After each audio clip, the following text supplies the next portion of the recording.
You're live.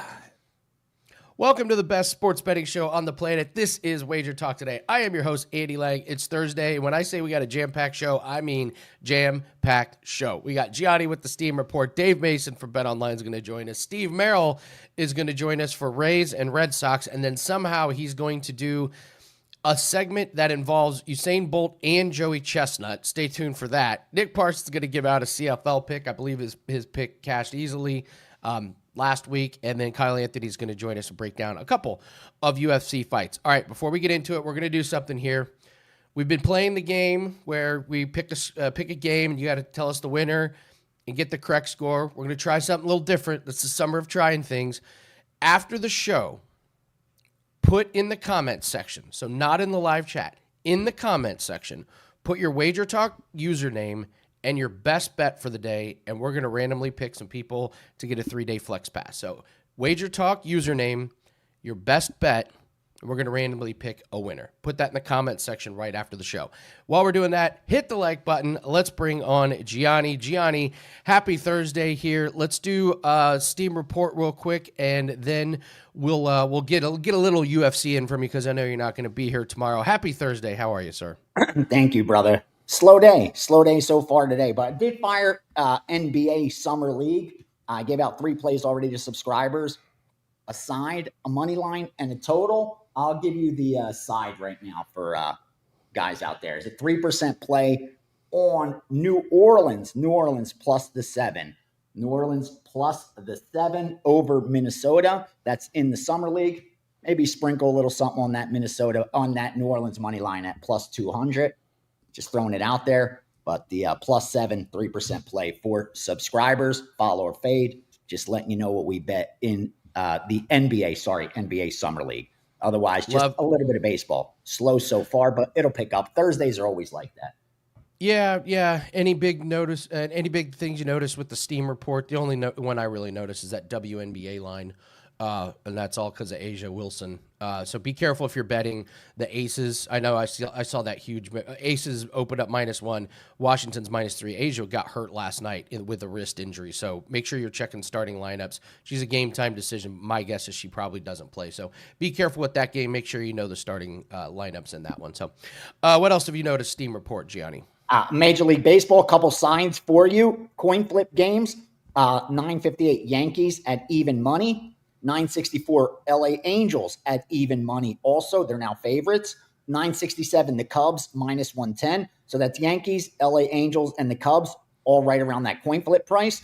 And the chalk 969 the Braves again on Atlanta, and also the over once again in the Braves over 10 all the way up to -130. So Yankees, Angels, Cubs, Braves, and the over in the Braves game. There were some of the overnights and some of the stuff that got hit early in the morning so far. But again, Thursday is usually a little bit slower till later in the day. And it's, the travel day for baseball as well. So getting ready for a busy weekend, though. A lot going on.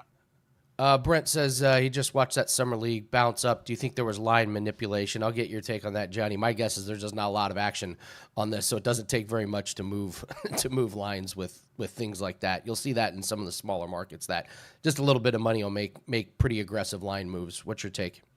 Yeah, it got bet up.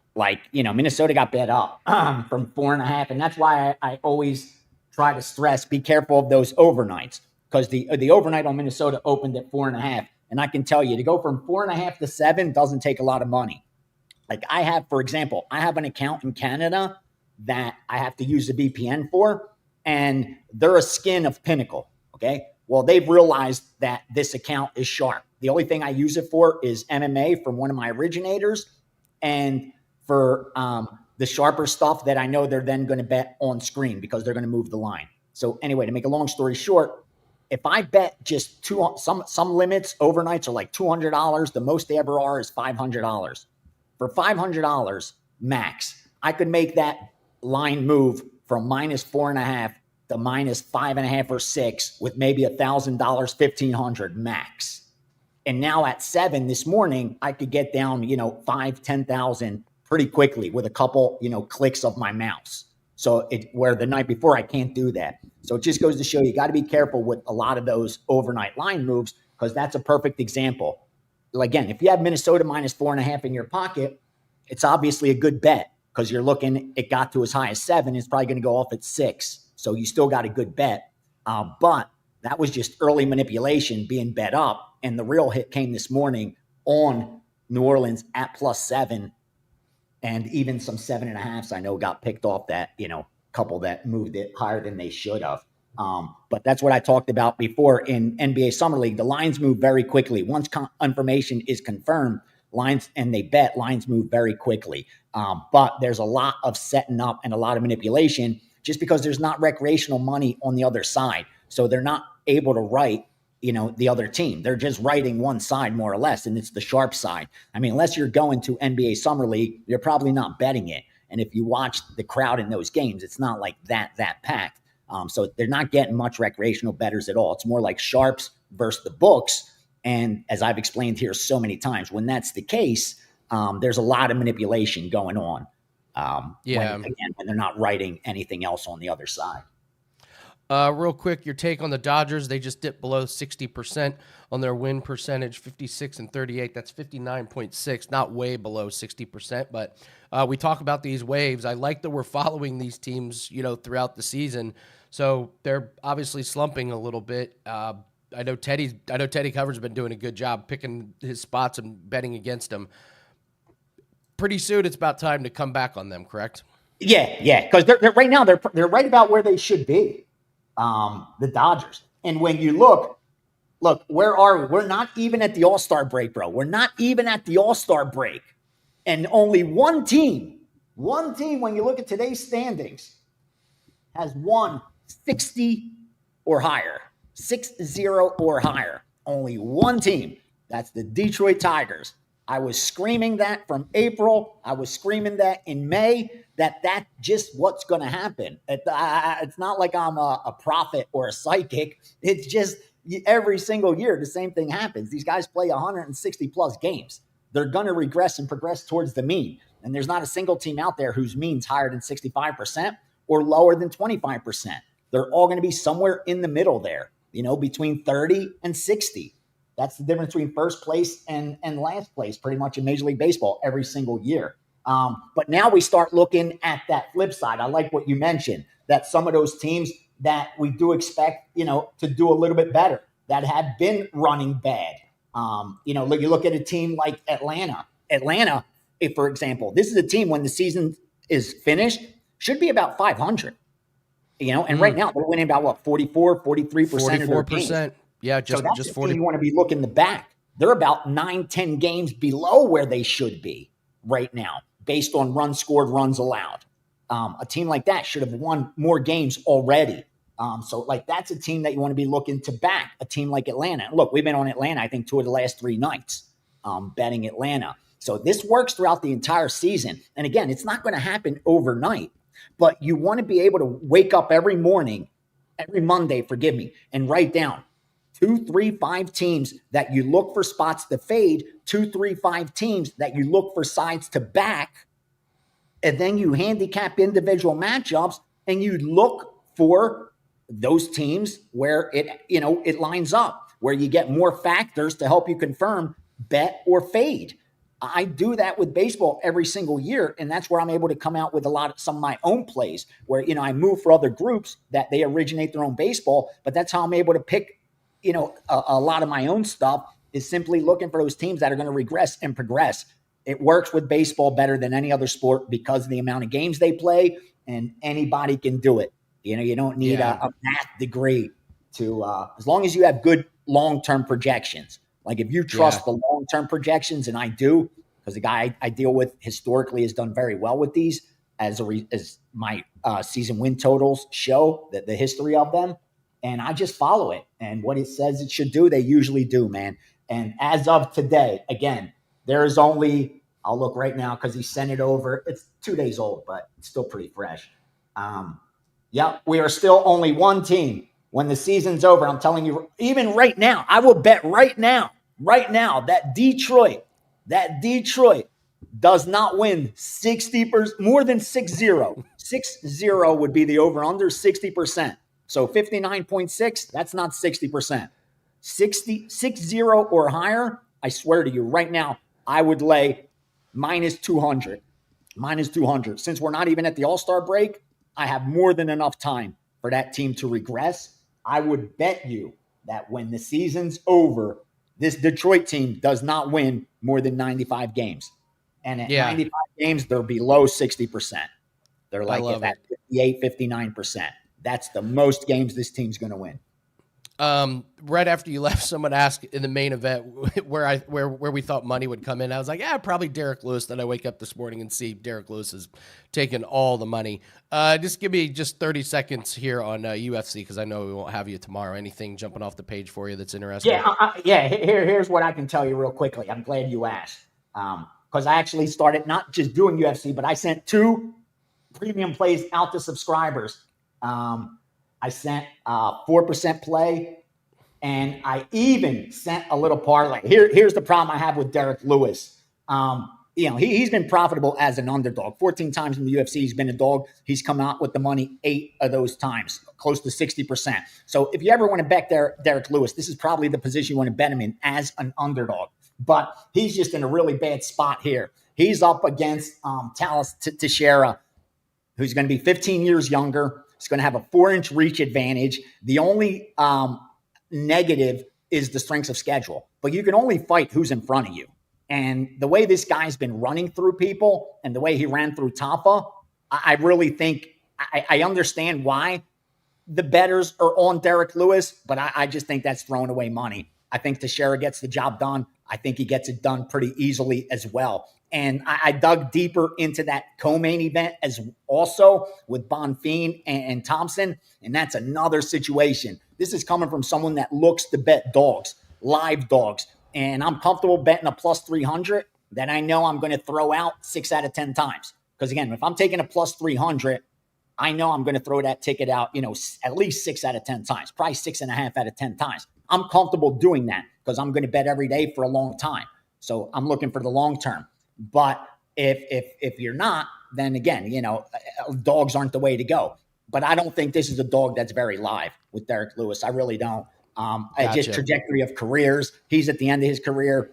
Teixeira's at the beginning of his career. The only thing is strength of schedule. And we've seen Derrick Lewis be a gatekeeper before and, finish some of these younger guys. But I think Teixeira's just a different level. I think when this is I set get in it. front, it'll look like I'm with you. And I think the same thing with the Thompson. I mean, Thompson, he's fought tough guys, but he's got 1 win, man, in the last 4 or 5 years. I know. He's fought the killers. Stephen Thompson has. So we got a jam-packed show, Gianni. Tell everyone what you have up for clients up at WagerTalk. Yeah. Like I said, the UFC package is already up. There's 2 4% plays in there already. More will be coming. I've been working on that card over the last 24 hours. Going to work on it more today and tomorrow. I'll have the baseball card up. We won again yesterday. We were perfect on Monday. We won on Tuesday. We won again on Wednesday. So baseball's going good. Just like I said, I can tell from beforehand how they're running. They're running really good right now. And basketball, Summer League, there's a free play up for you on WagerTalk on the free page. Any more Summer League comes in, that'll be there as well. Hope you guys do damage. Cash some tickets, whether you follow or fade. Just here to share information. Love it. Thank you, Gianni. Have a great weekend. Good luck on your show tomorrow. Great offer right now, guys. We're still running the 3 days for just $49 for Flex Picks. You can pick your handicapper. You can pick 1 handicapper. You can pick 2 handicappers. You can pick 3 handicappers. It's completely up to you. You've got the power to tailor it to your style and your schedule. You can pick me. Then you can pick Teddy. Then you can pick Gianni or anybody you want. Anybody you want at the website. It's 3 days for just $49. This is the best way to try out some new handicappers, try out handicappers in sports that maybe you haven't bet in before, get a good indication of what their write-ups are like and what their plays are like. So take advantage of that 3 days Flex Pass for just $49, a $20 save on this limited time offer. Let's go all around the world, give out some free plays here. Kind of stunk up the joint on free plays yesterday. Let's get back on the winning ways here. So we're going to go to the Rangers at the Angels. We're going to go, yes, run first inning. Rangers 5-0, your fee run, scored a first inning run in 4 out of 5 games. And the Angels are on a 7-1 your fee run, scored a first inning run in 6 out of 7. That comes from Ralph Michaels. Lynx and the Sparks under 163.5. Lynx, number 1 defense in the league. It's a weird back-to-back situation for them. Afternoon games in the middle of the week. Yesterday, the Mercury only scored 71 points, they only scored 71 points, 150 total in that game. Lynx, 10th in pace. Sparks, only 7th in pace. That's in the last 4 games. So look at the under. And then Drew Martin has Athletics versus Braves. Under Sears, 13 straight shutout innings. Strider, back-to-back quality starts. We're getting a little bit of an inflated line, probably because the first 2 games of the series total was 11. So those are your free plays. Let's go to Steve Merril. We got Steve Merril, and we're going to talk a little Rays and Red Sox. And then I don't know how you're going to combine Usain Bolt and Joey Chestnut into one segment. Spoiler alert. But I'm all ears here. Do you know where I'm going with that, by the way? I was wondering. No, I don't want to, because I want to hit you by surprise, because I was hit by surprise, so I'm going to hit Andy Lang by surprise. Perfect. Okay. Let's do it that way. Well, let's go to Rays and Red Sox. We got Bradley for the Rays, Bueller for the Red Sox. Bueller started off bunch of wins, and boy, he's gotten torched. It's got a huge ERA this season. Pretty much straight pick 'em, pretty close. Boston minus 115, Tampa minus 105 with an over-under of 9. So, Steve, how do you see this game going? Bueller. You said Bueller. He's been terrible. He hasn't been showing up to class, unfortunately. Yeah, he didn't go to pitching class because his ERA is pretty nasty. 6.3 ERA on the season's bad enough, but if you go back to the end of May, he made a start on May 31st. His last 7 starts, 9.3 ERA.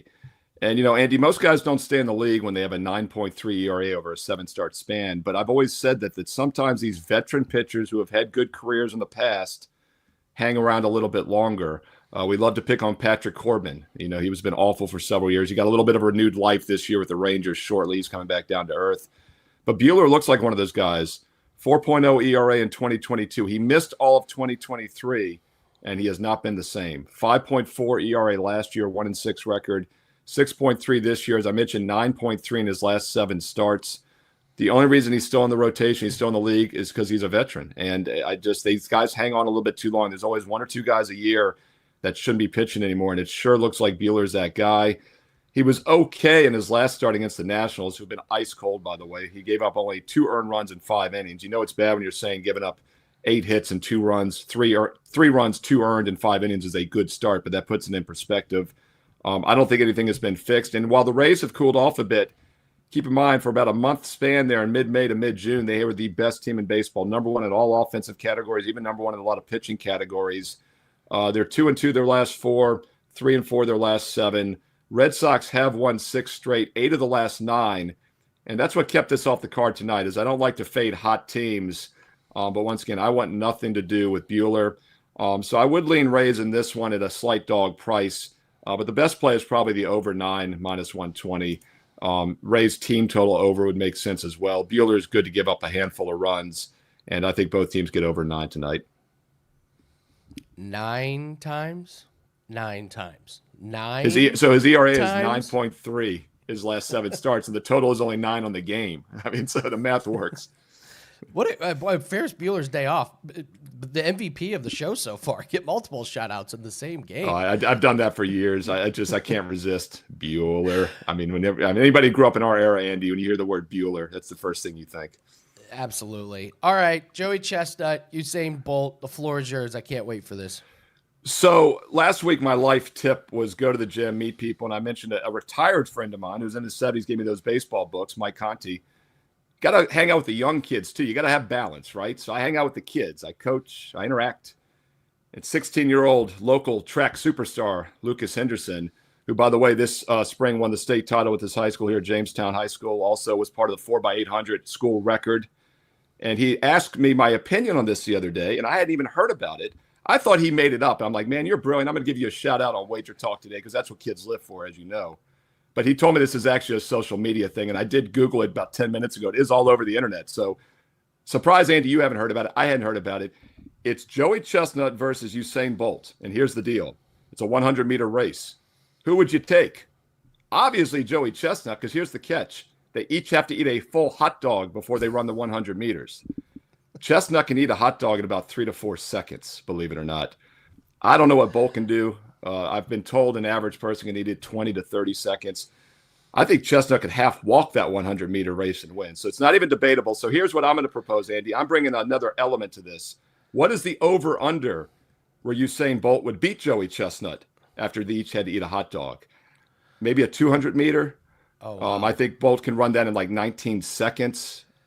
Chestnut is about 18-second 100, maybe a 15 to 18-second 100. So he's at like 21 seconds, maybe a 40-second 200 with the hot dog in him. I make the over-under at 220 meters, Andy Lang. What is your hot take? I would take Usain Bolt in that one. I don't think people realize how fast Usain Bolt can run compared to an average person. And I'm just going to go out on a limb and say Joey Chestnut is not that fast.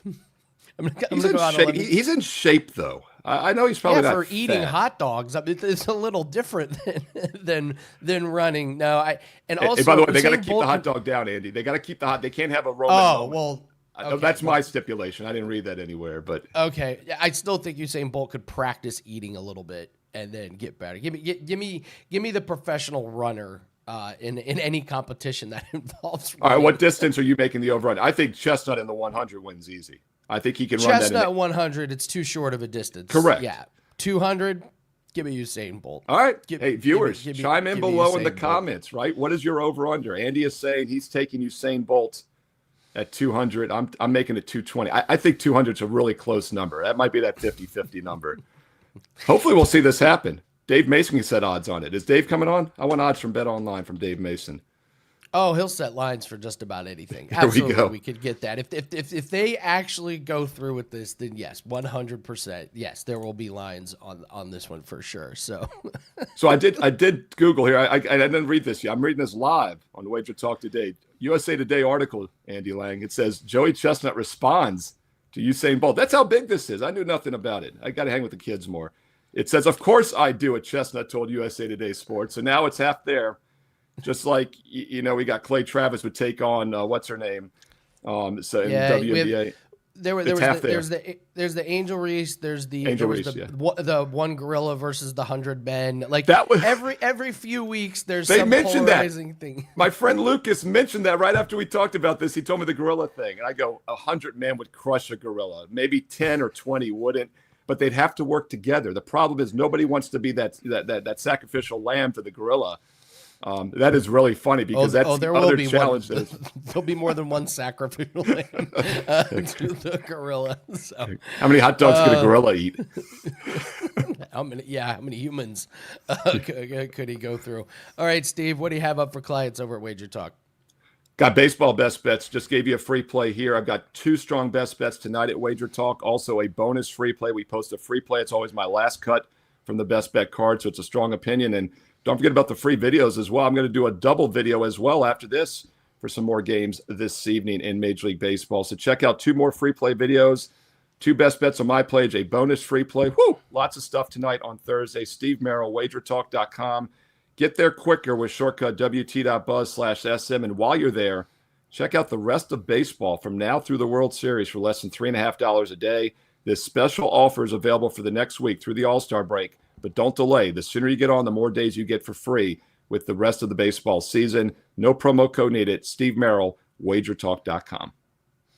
Steve Merril, always bringing the heat. Thank you so much. That was great. And the great hot segment. dogs. Great segment, Steve.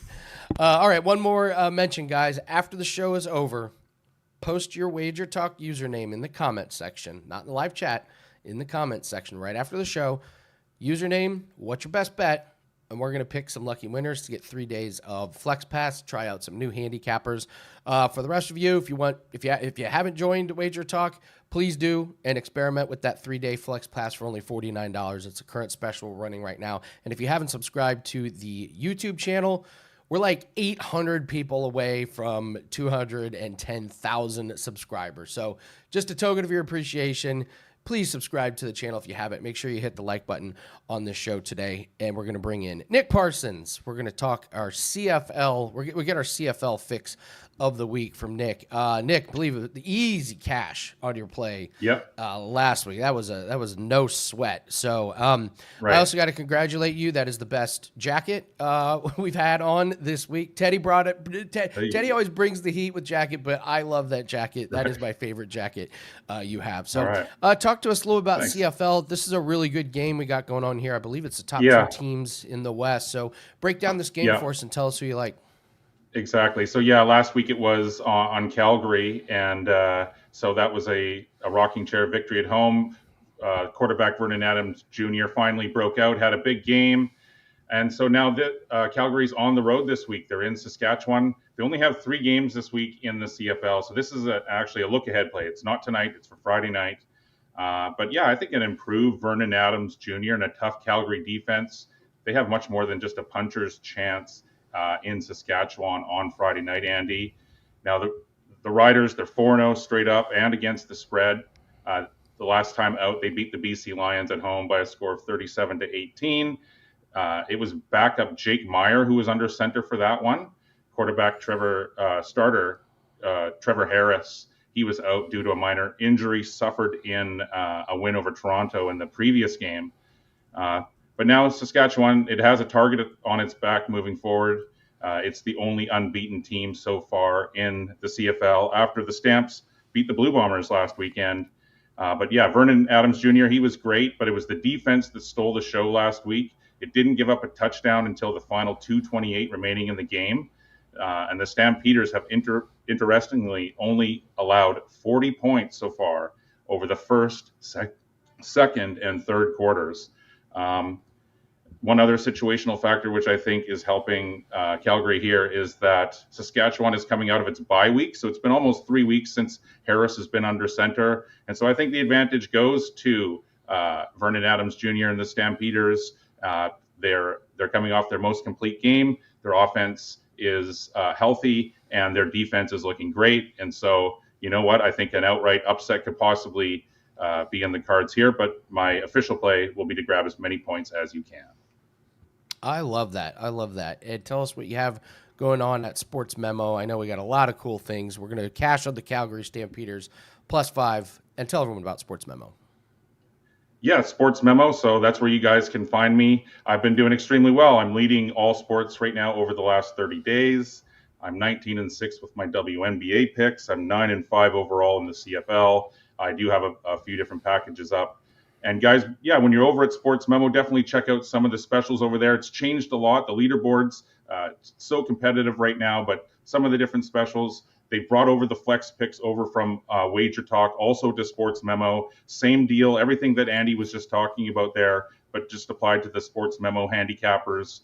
We also have $5 Wednesdays, where every capper releases one $5 pick.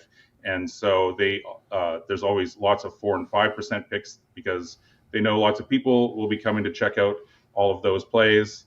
And then also 50% off Fridays. Same thing as the Wednesday. Every capper releases one 50% off package. Love it. Great segment, Nick. Love the jacket. Love the pick. Love the specials. Love having you every Thursday. Nick Parsons over at Sports Memo, giving out really, really good CFL plays here every week. All right, let's talk to Dave Mason from betonline.ag.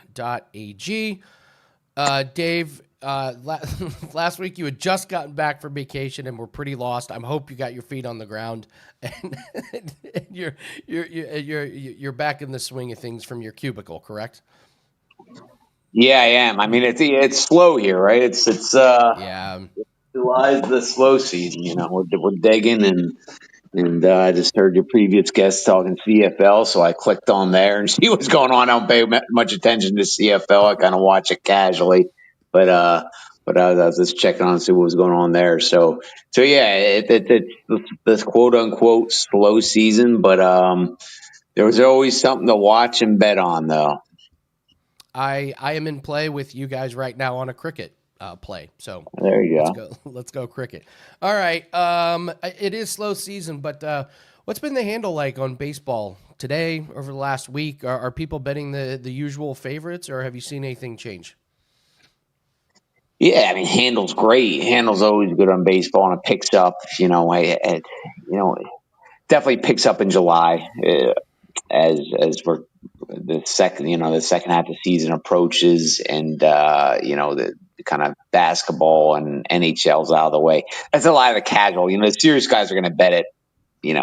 From opening day until the World Series, but casual guys a lot of them will put most of their money on basketball, indoor, and the NHL playoffs. And then once that is over, they'll put more of their money on baseball. So you do definitely get that extra boost in the second half of June and July. But the action's been great. Last week was choppy, some good days, some bad days. Favorites are always the way to go in baseball with the public. Oh yeah. Yesterday was interesting. I mean, live was outstanding, and then pregame was a loser. So that was an interesting little trend from yesterday. What was bad yesterday? Reds was bad. Red Sox money line was bad. Phillies were bad.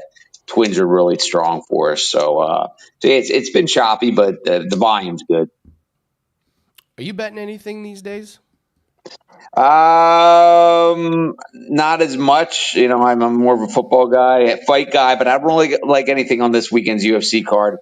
Boxing match tomorrow, something I like. Amanda Serrano by decision, even money. This is their trilogy fight. She's lost the previous two, and she's still a minus 200 favorite. First fight was a split decision. That second fight was on that horrible Jake Paul Tyson card. I mean, this fight was awesome. The women's fight was awesome. The Jake Paul Tyson fight was a friggin' joke, as we remember. But I thought she won that fight. Taylor was accused of fighting dirty, headbutts, whatever. So I'm taking Serrano even money to go to win by decision. I don't want to lay the 2-1. I don't want to lay minus 200. I think that's a little off. Minus 200 to win, but even money to win by decision, especially when they've gone decision the previous two fights, and the women's fights usually do go to decision. So I think those odds are off a little bit. So Amanda Serrano via decision, even money. Any liabilities for you this weekend? Boxing, UFC, anything? We normally play Beat Dave Mason, but it's kind of seems slow this this time of year. Right. Well, first I'll give you some sharp UFC, if that's all right. Let's see. What do we got here? There's all sorts of sharp. Teixeira minus 260 or better. Tafa minus 160. Chidi minus 135. Griffin over 2.5 minus 225. What is that? Davis under 2.5 minus 150. Klein under 2.5 plus money. As far as exposures on UFC, let's see. The biggest ones right now, nothing too big yet. The biggest ones right now, Melissa Martinez, 8-1. Those are just lottery tickets, right? Yes. What else here? GD, I mentioned before, minus 160.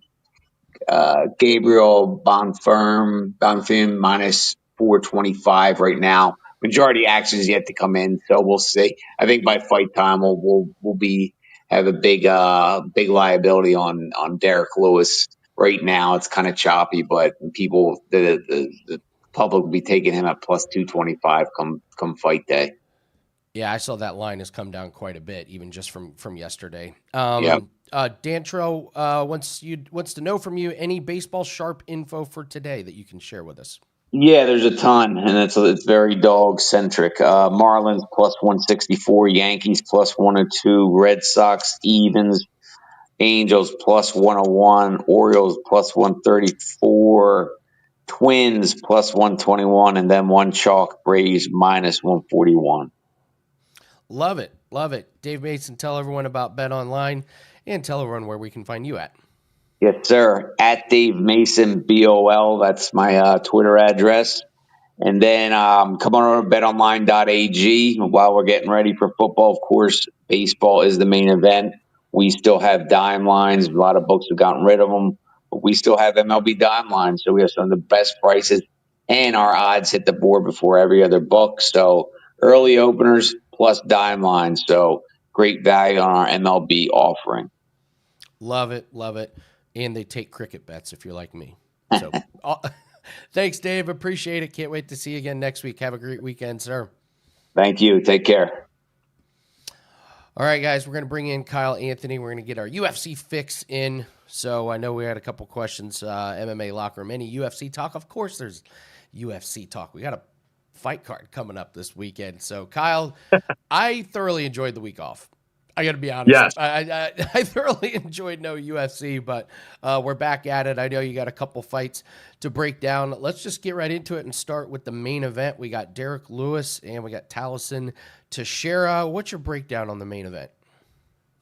Yeah, so this one here, you've got Tallison Teixeira here, and he's got that shiny record. He's 8-0. All of his wins come in that first round, 7 knockouts, 1 submission, and he has done, a fantastic job going out there, getting those early finishes. He comes to the UFC.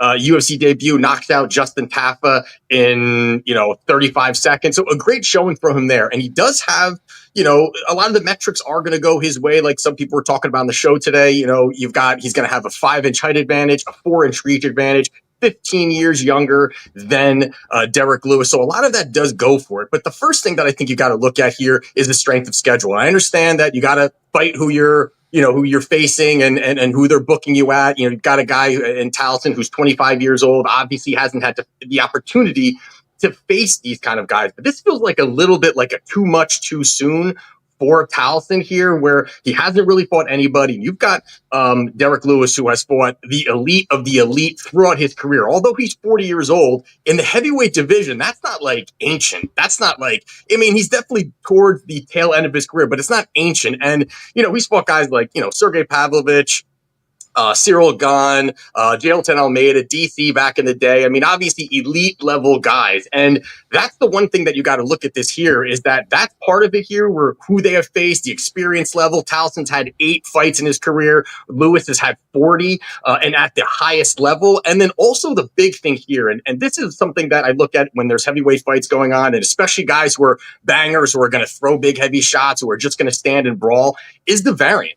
You're talking the heavyweights who are both knockout artists. It's not going to take much for either one to win this fight. It just really isn't. That's why, the total is where it is, and everyone's expecting knockout, and this is a huge part of it. But both these guys are going to brawl. Both these guys are going to move forward. It only is going to take one. They're both going to just move forward and throw. And I think that's a huge problem here when you're going to be laying, minus 300 on a guy that has not really fought anybody. Plus the fact that I think a big red flag on the Tallison side is he's hittable. Even though he has knocked out some of these guys, all of them early, he's hittable. He has been hit. He's very, defensively not aware. He has tunnel vision at times where he comes forward and he just is throwing shots, and guys with much less power than Derrick Lewis have landed on him. And yes, he's been able to keep moving forward and throw shots, but he's not going to be able to do that against Derrick Lewis, who is the UFC, knockout king. So I think there is something to be said about that overall. But I do think that the last part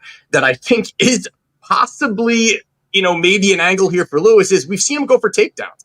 We've seen him take down, Tai Tuivasa. Even his last fight, he got a takedown. There are opportunities for him. I think that is something that he may look to do here. He's got vicious ground and pound, and if he wants to mix it up and go against a guy that has really no experience and really force him into uncomfortable positions, I think that's what Derrick Lewis needs to do here. And I just don't like this price at all. I think that Tallison has a future in the UFC. I think that he's going to grow and over the next couple of years get much better. But I think fighting, contender series guys to Justin Tafa, now fighting Derrick Lewis, it's a good, it's a good matchup because they're both going to brawl. But I think that this is Derrick Lewis here in this spot, especially at this plus money number. Kyle Anthony, now we got to talk Chris Curtis and Max Griffin. I don't know. The wheels seem to be kind of falling off for Max Griffin here. You can't get submitted by Michael Chiesa in the 3rd round and expect me to want to bet on you against a striker who's got really, really good takedown defense. What's your breakdown on Curtis and Griffin here? Yeah, so you've got Chris Curtis here. He's minus 310. On the comeback, you got Max Griffin. He's plus 250. Now, this is the first time that Chris Curtis has moved down to 170 in over 6 years. Now, he had fought at 170 when he was outside the UFC. He came to the UFC, short notice fight. He moved up a weight class, and then he kind of just stayed at that weight class. He was fine doing it. He was okay with it. He was fine in victories. I guess I'm sure it was more comfortable for him when talking about the weight cut and those kinds of things. But one of the biggest weapons here for Chris Curtis is his volume. This guy is a volume machine. He's going to push out a very, very high pace. He's got fantastic boxing. He mixes it up very well. Good counters. He also has really nice footwork working in and out of the pocket very well. And I do think that this is a situation where it's going to be a volume game here. And you look at Max Griffin, he is the complete opposite, especially now, he's 39. You've got Chris Curtis, who's 37. But, Griffin is just a guy who just doesn't push really any volume out. He'll come forward, he'll pressure a little bit, he'll be defensively aware, but he just doesn't let his hands go. And he's also a boxer as well, too. So I think it fits very well with what Chris Curtis does. But when you're looking at stats and you're looking at how these guys both really fight, I think it is very interesting that this really, I think, should go to the scorecards. Now, you've got it where statistically, you've got over the last 3 fights, Max Griffin has landed 10 significant strikes, 26, and 36. And those are all in 3-round fights. Very low, extremely low. Now you look at Chris Curtis, over the last 3 fights, he's landed 140, 142, and 124. Now, one of them was a 5-round fight. But either way, in some of these 3-rounders, he's landing 124, 140 strikes. He's just going to volume out Max Griffin. Now, where I'm going with the play is the fact that I do think, again, this goes to decision. And you look at Max Griffin, he is a decision machine himself. Whether he wins or loses, he's a decision machine. Out of his last 15 fights, 12 of them have gone to the decision. Now, out of his 12 losses, 9 have gone to the decision. So this is really where I think that this is going to be a point fighting machine here. I think you're going to see Chris Curtis outlanding, working at distance, working his boxing, and just really you're not going to have a lot where Griffin. I don't see Curtis putting him away. I think Griffin is tough enough to kind of withstand some of these things, take the shots, and get to the scorecard. So you've got it at sitting at around a minus 110 for Curtis by points. I think it's a pretty strong number, especially I think it's a very likely outcome. All right. They're asking, the chat is asking about the plants behind you. What strain is the plant behind you? Sativa and indica. Indica, sativa. Don't mix them up. You'll take a nap when you're not supposed to. So, all right. In all seriousness, Kyle, what do you have up for everyone at Wager Talk? So this weekend we have UFC Nashville. I've got a 4% play up right now. Going to be adding to that. Have about 3 plays right now. Like Andy said, we were off last week. We've got 7 straight events coming up. Some really good cards coming up as well. Some nice pay-per-views. So we got to lock in over these next 2 months. And check all my plays out at WagerTalk.com. Awesome work. Great breakdowns. Kyle Anthony, everyone got a 4% best bet going at UFC Nashville. All right, jam-packed show. Thank you so much for joining us. We're getting ready to end the show, which means post your username down in the comment section with your best bet. We're going to pick free winners. And as always, hit the like button. Really helps the algorithm out. And of course, subscribe to the channel. We're almost there to 210,000 subscribers. We couldn't do it without you. We're going to get you ready for the weekend tomorrow. So thanks everyone for watching. Good luck on your bets and take care.